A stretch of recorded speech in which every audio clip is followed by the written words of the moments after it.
There is an invisible fence around the perimeter of your life. It's not made of wood or wire. It's made of a single cold thought. What will they think? This thought is the most powerful gatekeeper you will ever meet. It is the silent judge in the courtroom of your mind. It edits your emails to sound softer. It lowers your voice when you feel passionate. It swallows your no before it ever reaches your lips and replaces it with a tired, resentful yes. We call this the fear of not being liked, but it is so much more than that. At its root, it is the primal biological terror of being cast out, of being left alone, of being deemed unworthy of the tribe. The psychologist Carl Jung might see this as the shadow of our collective past, a time when being exiled from the group was a death sentence. This fear is not a modern anxiety. It is an ancient survival program, still running on a loop in your nervous system. We believe this program protects us, that it keeps us safe, connected, and loved. But this is the devastating secret. The fence doesn't keep danger out. It locks you in. It traps you with your unspoken needs, your unexpressed truth, and your simmering rage. And the monster we spoke of in our last conversations, it's the part of you that is desperately trying to tear that fence down. So the work is not to try and please this fear. It is to understand its origin story, to sit with it, to look it in the eye, and to ask the question that changes everything. What if this fear is not about the future? What if it is a ghost from a time when not being liked truly meant you might not survive? The fear of not being liked does not begin as a weakness. It begins as a form of intelligence. It is a survival skill of the highest order, honed in the wilderness of our earliest relationships. As a human infant, you are born into a state of absolute dependence. Your survival for food, for warmth, for safety is entirely contingent on your ability to maintain connection with your caregivers. Disconnection is death. So you become a master detective of connection. You learn with astonishing speed what behaviors result in a smile and what behaviors result in a frown, what earns a hug and what earns a sharp tone, or worse, the withdrawal of attention. The withdrawal of attention to the nervous system of a child feels like the oxygen is being sucked out of the room. It is a primal threat. So, you write the code. You build the good person persona we've spoken of before, not out of a desire to be morally superior, but out of a desperate biological need to secure your place in the tribe. The tribe, at first, is your family. Consider David, 45, a successful architect. David is known for being incredibly accommodating. He takes on extra projects nobody wants. He never pushes back on a client's unreasonable demands. He says yes to everything, and as a result, he is perpetually exhausted and secretly resentful of the very clients he works so hard to please. His fear of not being liked is the invisible architect of his entire career. Where did this fear come from? It came from his childhood home. David grew up with a mother who was emotionally volatile. Her moods were unpredictable. One moment she was warm and loving, the next she was distant and critical, lost in her own anxieties. Little David learned very quickly that his own needs, his own noisy, messy, childlike self, were often the trigger for his mother's withdrawal. If he asked for too much, she would sigh with exhaustion. If he was angry or upset, she would say, "I can't deal with this right now," and retreat into her bedroom. Her withdrawal was not malicious. It was a symptom of her own unhealed pain. But to a child's nervous system, The reason doesn't matter. The impact is everything. And the impact on David was this. He learned that his authentic self was a threat to his primary connection. His needs could literally make his mother disappear. So he made a choice, an unconscious, survival-based choice to exile the needy parts of himself to the shadow. He became quiet, easy, low maintenance. He learned to anticipate his mother's needs and meet them before she even asked. He became a good boy. And it worked. His mother's approval was more consistent. The home was calmer. He survived. Pause here and listen to the echo in your own story. What was the emotional climate of your childhood home? Was it safe to have needs? Was it safe to be angry? Or did you, like David, learn that parts of your true self were a threat to connection? The tragedy is that this brilliant survival strategy, this program that kept David safe in his childhood, becomes a devastatingly effective program of self-abandonment in adulthood. He is still running the same software. Every client becomes his volatile mother. Every request, no matter how unreasonable, is perceived by his nervous system not as a business negotiation, but as a test of his worthiness to be in the tribe. Saying no to a client doesn't feel like setting a professional boundary. To his unconscious mind, it feels like risking his mother's disappearance all over again. It feels like death. This is why the fear of not being liked is so powerful. It's not a simple social anxiety. It is not vanity. It is a deeply embedded somatic memory of a time when your survival literally depended on being liked, or at least on not being disliked. When you feel that knot of anxiety in your stomach before sending a difficult email, that is not the 40-year-old you afraid of a colleague's opinion. That is the ghost of the 7-year-old you terrified that expressing a need will result in emotional abandonment. When you find yourself unable to say no to a friend's request, even when you are exhausted, that is not you being weak. That is your nervous system running an ancient program that screams, warning, pushing back could lead to exile. Agree. Stay in the tribe. This is the shadow of the people pleaser, a deep, foundational belief that your authentic self is fundamentally too much, and that your worth is conditional. It is contingent on your usefulness, your agreeableness, your ability to make others comfortable. You believe you have to earn your place at the table over and over again with every yes, with every swallowed truth. You do not believe you are worthy of a seat just by being you. And this belief, this fear, becomes the silent, invisible fence that dictates the entire landscape of your life.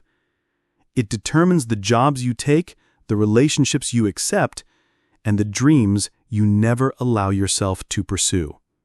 Because pursuing your own dream might mean disappointing someone, and disappointing someone might mean they won't like you.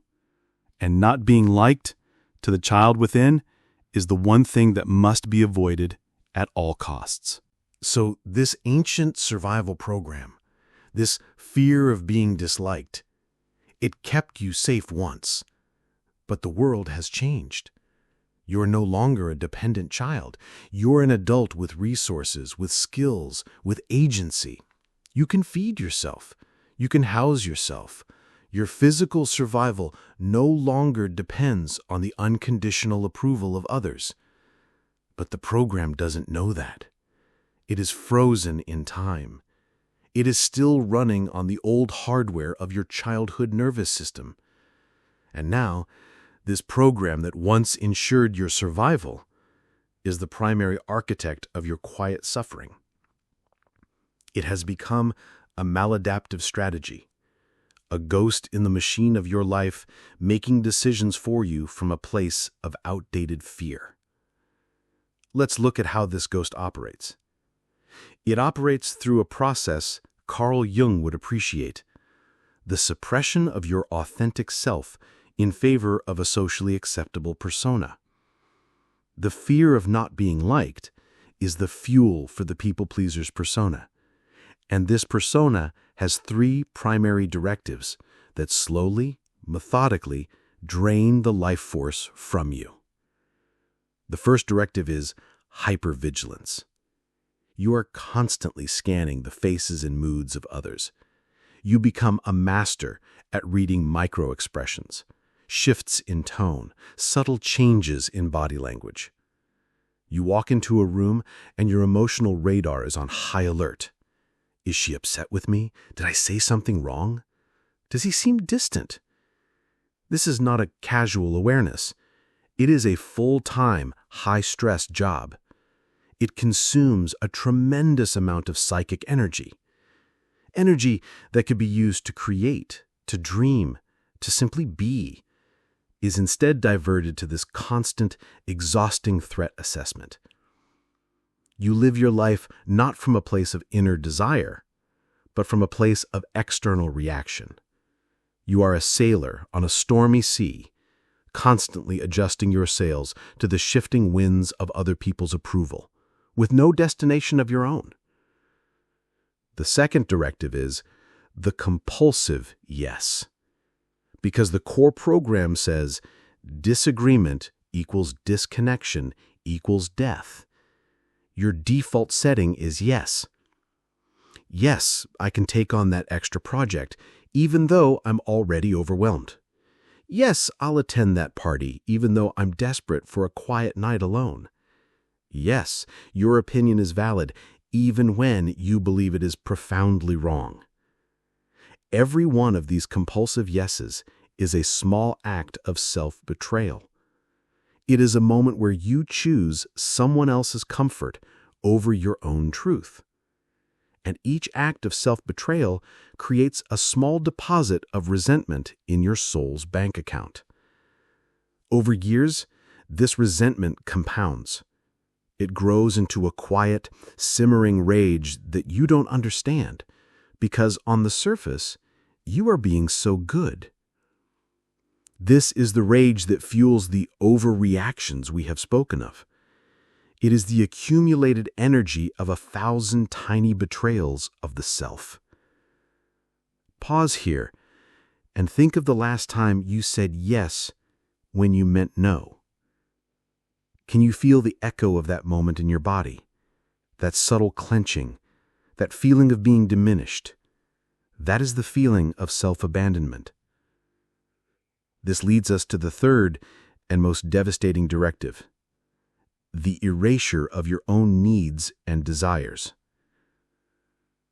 The program learns that the safest way to guarantee you will never be disliked is to have no needs at all.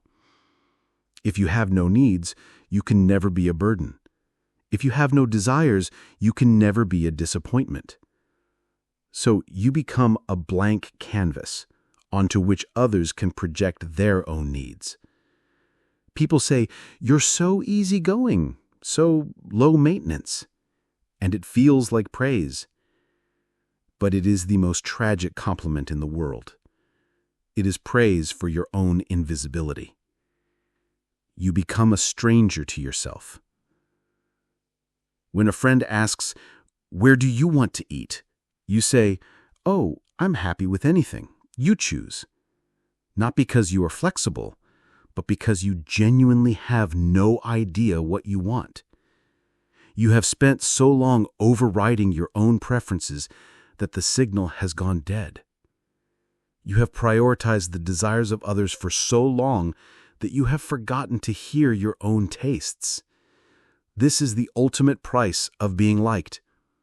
You trade your authentic self for an empty shell of agreeableness.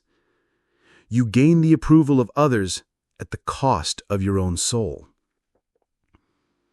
A woman I once counseled, a 52-year-old nurse named Jennifer, came to me because she was suffering from chronic fatigue and what she called a deep sense of meaninglessness.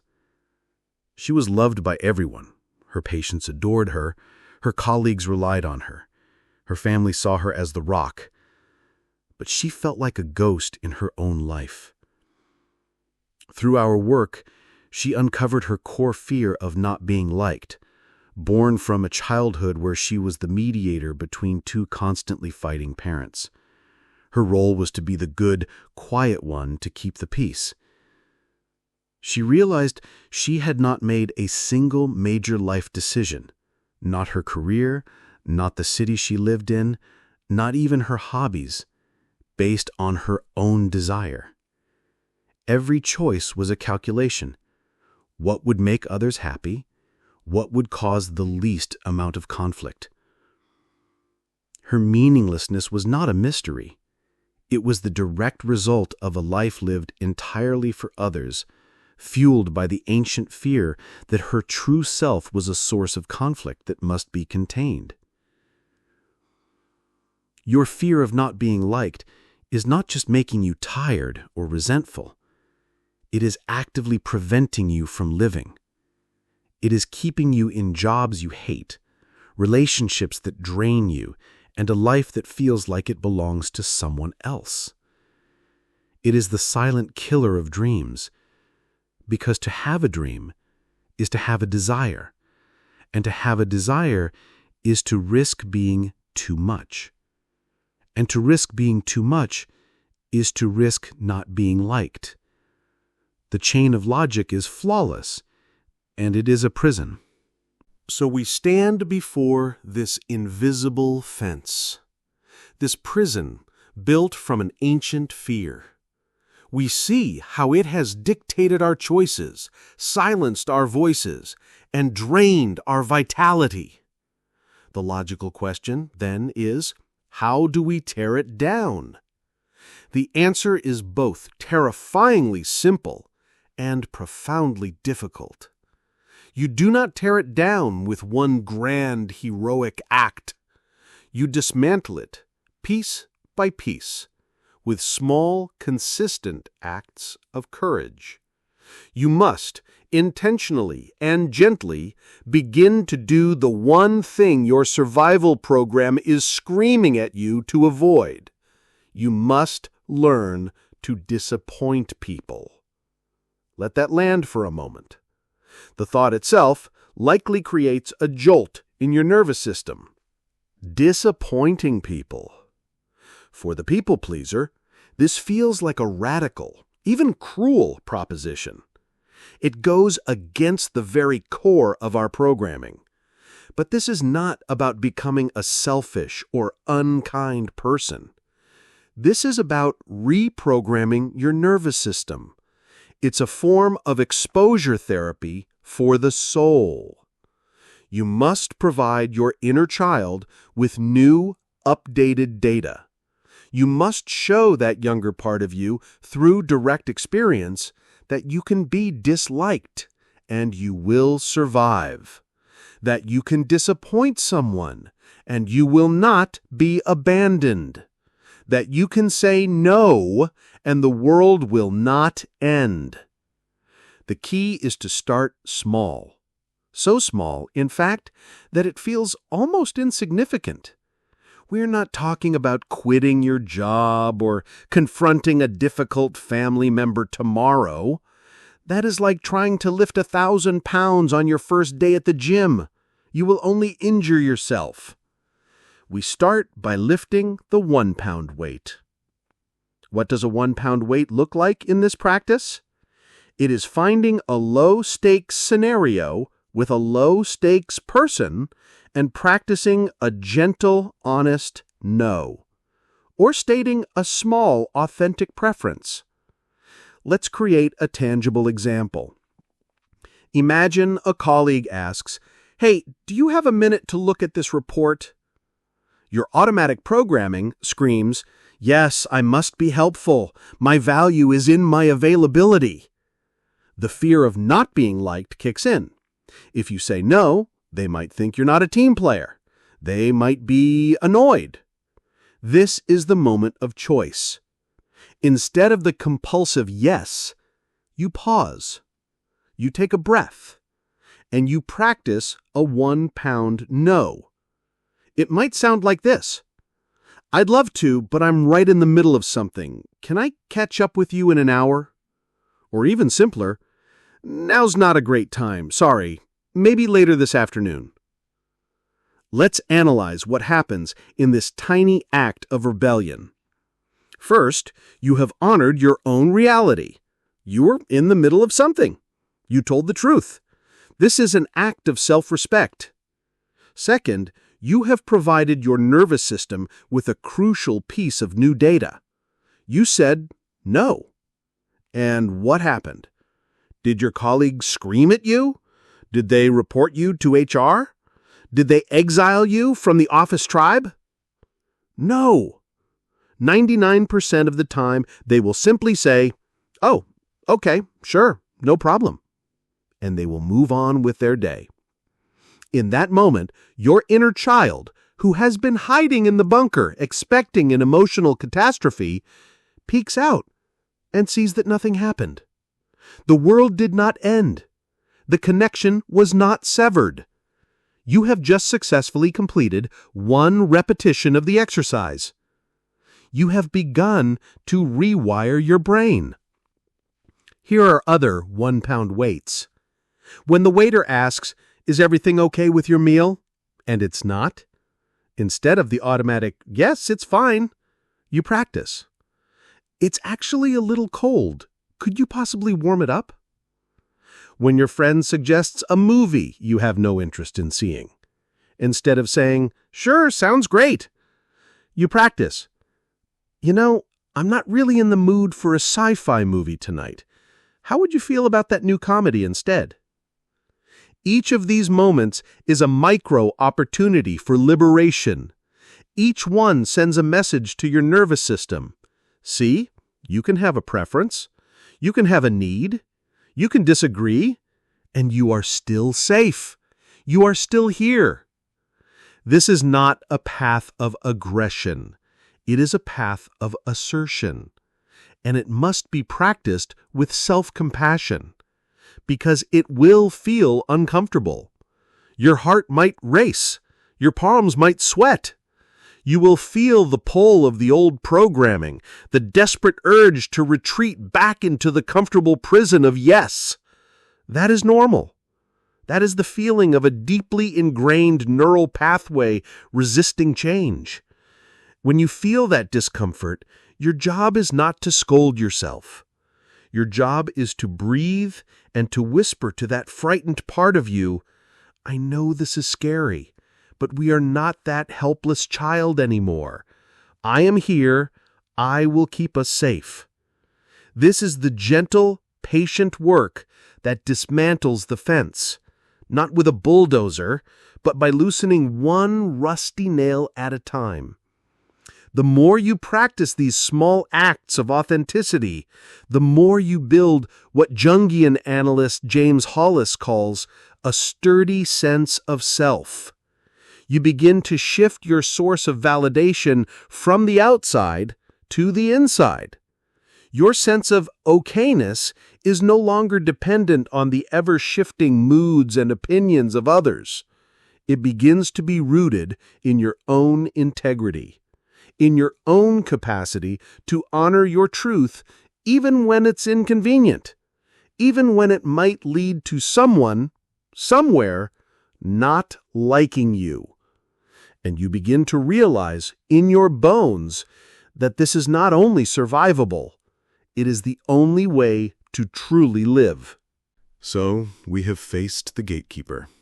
We have looked into the heart of the people-pleaser's deepest fear, the terror of not being liked. And we have discovered it is not a character flaw.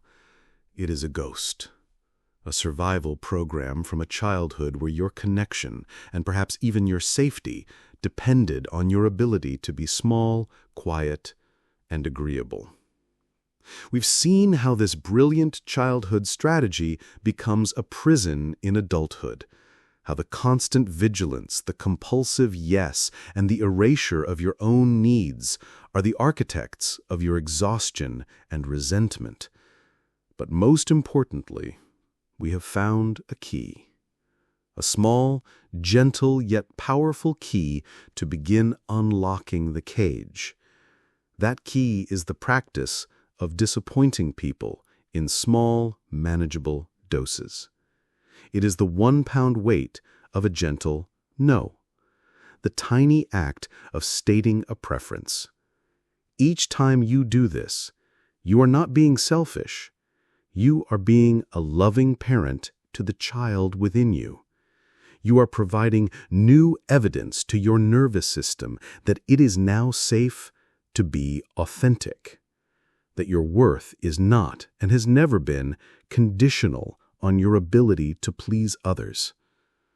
This is the beginning of true freedom. It doesn't arrive like a thunderclap. It arrives quietly in the space created by a single, courageous no. It grows in the soil of self-respect, watered by small, consistent acts of honoring your own truth.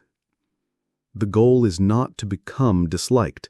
The goal is to become indifferent to being disliked. To have your sense of self be so rooted in your own internal integrity that the approval or disapproval of others becomes what it always should have been, just interesting information, not a verdict on your existence.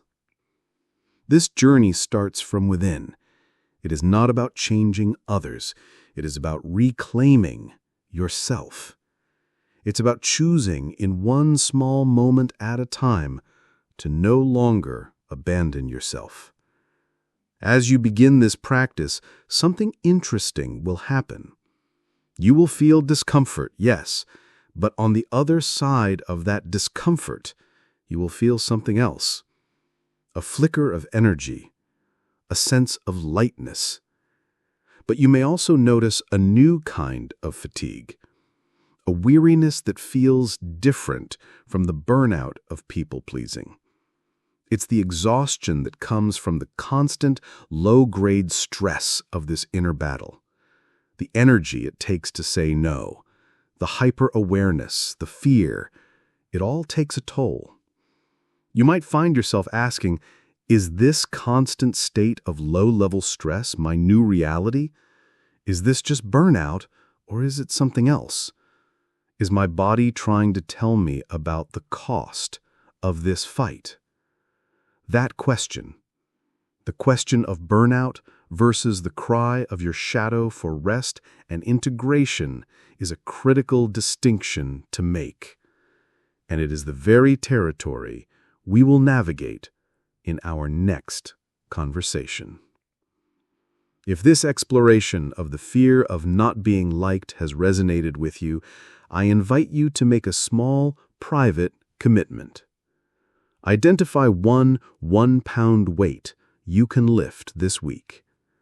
One very small, low-stakes area where you can practice a gentle no or state an authentic preference. You don't have to share it, just decide it for yourself. That decision is the first step. Thank you for your courage. The world doesn't need another good person who is secretly dying inside. It needs you, whole, authentic, and free.